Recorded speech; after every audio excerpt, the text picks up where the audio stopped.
वक्फ संशोधन विधेयक 2025 के राज्यसभा में पास होते ही इस विधेयक को राष्ट्रपति द्रौपदी मुर्मू ने हरी झंडी दिखा दी। इस विधेयक पर राष्ट्रपति मुर्मू की रजामंदी के साथ ही ये औपचारिक तौर से देश का नया कानून बन गया।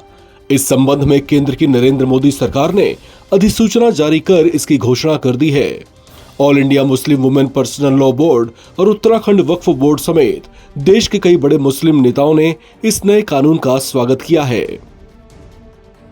राष्ट्रपति की रजामंदी के बाद अस्तित्व में आए इस नए कानून का नाम UMMEED यानी unified Waqf management empowerment efficiency and development रखा गया है।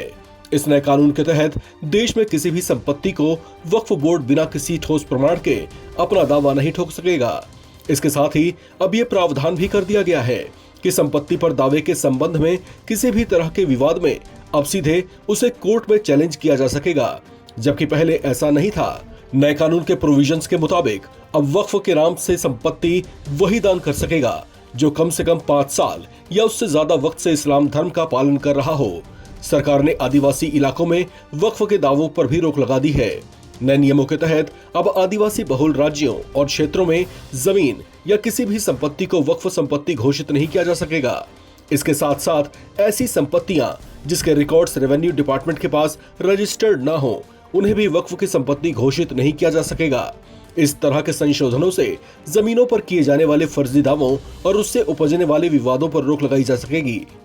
हालांकि इसमें एक खास बात यह है कि इस नए कानून के प्रभावी होने से पहले बनी हुई मस्जिदों और अन्य स्मारकों की यथास्थिति बनी रहेगी, यानी उससे फिलहाल किसी भी तरह की छेड़छाड़ नहीं की जाएगी। अभी भी संपत्तियां वक्फ बोर्ड को दान की जा सकेंगी, लेकिन इससे पहले दान की जाने वाली संपत्ति का वेरिफिकेशन अनिवार्य कर दिया गया है। ऐसी जमीनें जो सरकार की हैं, वो चाहे रेलवे की हो या किसी अन्य विभाग की, उसे वक्फ की संपत्ति किसी भी हालत में घोषित नहीं किया जा सकेगा। वक्फ अल औलाद यानी पारिवारिक वक्फ संपत्तियों में मुस्लिम महिलाओं को भी अब कानूनी अधिकार मिलेगा। अब वक्फ बोर्ड में गैर मुस्लिम, पिछड़े मुस्लिम, पसमानदा समुदाय और 2 महिलाओं की नियुक्ति अनिवार्य होगी। इस नए कानून का बिहार के राज्यपाल आरिफ मोहम्मद समेत बहुत से मुस्लिम नेताओं ने भी इसका खूब जमकर स्वागत किया। हमारा लोकतांत्रिक देश है तो प्रोटेस्ट आप नहीं चाहते कि ना हो? आप क्या चाहते हैं? मतलब आप चाहते हैं हमारे देश में कोई प्रोटेस्ट ना हो? अरे भाई, लोकतांत्रिक समाज है, हर किसी को अपनी बात कहने का अधिकार है। मुझसे क्या पूछ रहे हैं आप वो बताइए। सर, आपके हिसाब से सर जो भी संशोधन बिल पेश किया गया और पास किया गया, मैंने शायद पहले ही कह दिया है, जो आपने देखा होगा कि मैं थोड़े समय के लिए मेरे पास उत्तर प्रदेश में जब मैं मंत्री था तो वक्फ विभाग भी था जी। सारे मतलब पूरे वक्त उन्हीं लोगों से मिलना होता था जिनके मुकदमे चल रहे थे आपस में, चूंकि प्रॉपर्टी का मामला है। और पुराना फैसला है कि वक्फ काहे के लिए है। मैं आपसे पूछ रहा हूं, वक्फ काहे के लिए? मैं अपनी प्रॉपर्टी को कहता हूं कि ये अब मेरी प्रॉपर्टी नहीं है, ये प्रभु की, अल्लाह की प्रॉपर्टी। तो अल्लाह की प्रॉपर्टी का इस्तेमाल किसके लिए किस कामों के लिए होना चाहिए? आपसे पूछ रहा हूं, किस काम के लिए होना चाहिए?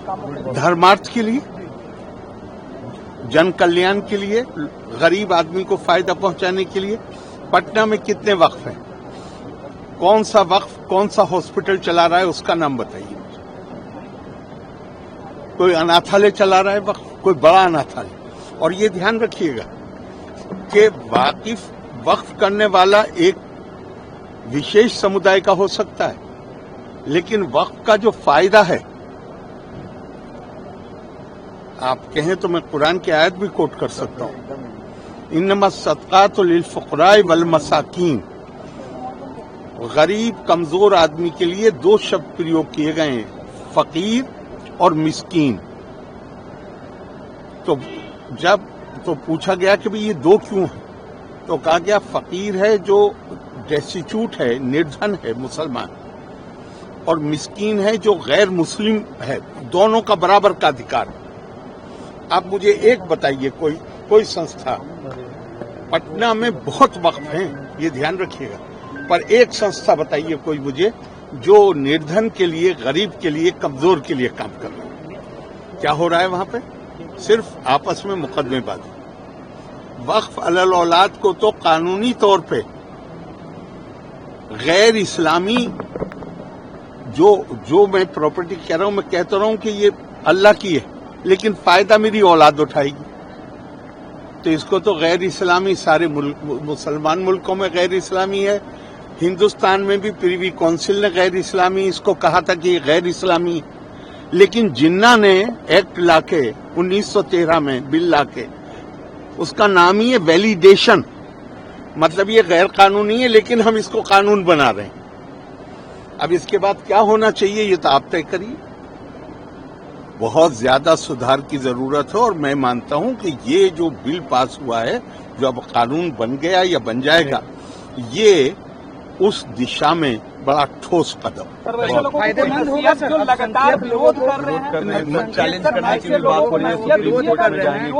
मैं दूसरों की बात नहीं कर सकता, मैं अपनी बात कर सकता हूँ। ये जो वक्फ अमेंडमेंट एक्ट है गरीबों के लिए, और मैंने कहा था कि जो गरीब मुसलमान है वो विरोध नहीं कर रहा। विरोध करने वाले पॉलिटिकल मुसलमान हैं, और पॉलिटिकल मुसलमान हैं इसलिए वो क्योंकि वो बेनिफिशियरी भी हैं, इसलिए वो विरोध कर रहे हैं। और अब नई बात शुरू हो गई है कि पुतले दहन होने शुरू हो गए हैं, सरकार के भी हो रहे हैं और अब हमारे भी पुतले दहन शुरू हो गए। तो मैं तो ये कह रहा हूं कि पुतला दहन तो इस्लाम का हिस्सा नहीं है। अगर मौलाना धर्म की बात कर रहे हैं और वो पॉलिटिकल मौलाना नहीं है, दाढ़ी टोपी रखकर जो प्रोटेस्ट कर रहे हैं ये पॉलिटिकल लोग नहीं हैं, तो इस्लाम में तो दहन का कोई कॉन्सेप्ट ही नहीं है। तो ये दहन कैसे कर रहे हैं? क्या इस्लाम ने दहन करना सिखाया? कि अरब में दहन होता है? क्या मुसलमान दहन करता है? तो जो दहन करने वाले हैं या तो ये मुसलमान नहीं है और या ये पॉलिटिकल मुसलमान है। मैंने यही कहा था कि ये पॉलिटिकल मुसलमान है, ये गुमराह कर रहे हैं लोगों को, ये बेवकूफ बना रहे हैं। ये विरोध के लिए भी कई बार खाली विरोध के लिए विरोध करना ये एक पॉलिटिकल लाइन रहती है। हाँ, कोई जायज विरोध है तो आपके विरोध का आपको पूरा अधिकार है, आप वो कर सकते हैं, लेकिन जनता को गुमराह मत कीजिए, गरीब मुसलमान को गुमराह मत कीजिए। गरीब मुसलमान अब समझ रहा है कि ये लड़ाई उसकी है और उसकी लड़ाई पूंजीपति मुसलमान से है, उस वक्फ माफिया से है जो वक्फ का इंक्रोचर है, वो उन वक्फ के बेनिफिशियरी से है जो इस वक्फ को अपने तक सीमित रखना चाहते हैं और उस वक्फ को आगे कहीं गरीब के पास देने जाना नहीं चाहते। वो लोग जो छुआछूत करते हैं गरीब मुसलमान से, आज वो कह रहे हैं कि मुसलमानों इकट्ठे हो जाओ।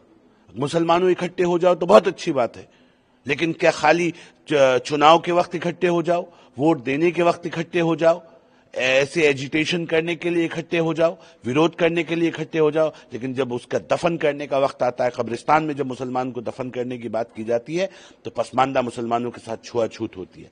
फिर वहां पता चलता है कि अशराफ का कब्रिस्तान है, ये सैयदों का कब्रिस्तान है, ये पठानों का कब्रिस्तान है, ये नवाबों का कब्रिस्तान है। यहां छोटी जातियों के लोगों को दफन होने की भी इजाजत नहीं है।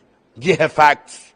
और गरीब मुसलमान जो छोटी जातियों का मुसलमान है, जो पसमानदा मुसलमान है, आज वो इस दर्द को महसूस कर रहा है। उस दर्द को समझने का काम मेरे यशस्वी प्रधानमंत्री, गृह मंत्री और अल्पसंख्यक मंत्री ने किया। इसलिए गरीबों के हक की लड़ाई को वो बहुत ईमानदारी से उन्होंने लड़ा और ये साफ हो गया है कि अब गरीबों के हक की लड़ाई, पसमानदाओं के हक की लड़ाई भारतीय जनता पार्टी पूरी ताकत से लड़ेगी। किसी पसमानदा को अब डरने की और दबने की आवश्यकता नहीं है।